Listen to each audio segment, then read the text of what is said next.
1847లో Scotland దేశంలో ఒక చిన్న బాబు పుట్టాడు. అతని పేరు అలెగ్జాండర్ గ్రాహం బెల్. చిన్నప్పటినుంచే అతనికి శబ్దాలంటే చాలా ఆసక్తి. మన మాటలు ఎదుటివారికి ఎలా వినిపిస్తాయి అని ఎప్పుడూ ఆలోచించేవాడు. బెల్ తల్లికి వినికిడి శక్తి తక్కువ. అతని భార్య మేబెల్ కూడా వినలేరు.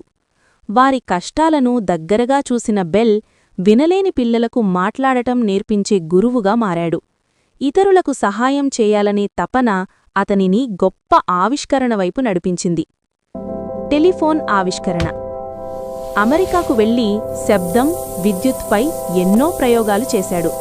చాలా కష్టపడి 1876లో టెలిఫోన్ కనిపెట్టాడు. మొదటి కాల్లో తన సహాయకుడు వాట్సన్కు ఇలా అన్నాడు, Mr. Bell, I can hear you. Come here. Mr. Bell, I want can to hear see you. ఇదే ప్రపంచంలోని మొదటి టెలిఫోన్ కాల్. ఇప్పుడు హలో కథ, ప్రేమతో నిండిన ముచ్చట. బెల్ తన భార్య మార్గరెట్ మేబెల్ను చాలా ప్రేమించేవాడు. ఒక అందమైన కథ ప్రకారం Hello. ఆమెను ముద్దుగా Can you hear me? Hello అని పిలిచేవాడట. Yes, telephone I can hear you పరీక్షించే clearly. సమయంలో కూడా ఆ ప్రేమపూర్వకమైన Yes, I మాటనే can hear you ఉపయోగించాడని clearly. అంటారు. మరో చారిత్రక విషయం ఏమిటంటే, బెల్ మొదట ఫోన్ ఎత్తినప్పుడు అహోయ్ అనాలని అనుకున్నాడు. కాని తర్వాత ప్రముఖ ఆవిష్కర్త థామస్ ఆల్వా ఎడిసన్ హలో అని పలకడం ప్రారంభించారు. ఆ మాట సులభంగా ఉండటంతో ప్రపంచమంతా అలవాటైంది.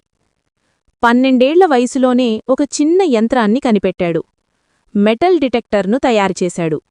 వేగంగా వెళ్లే హైడ్రోఫాయిల్ పడవలను డిజైన్ చేశాడు. 19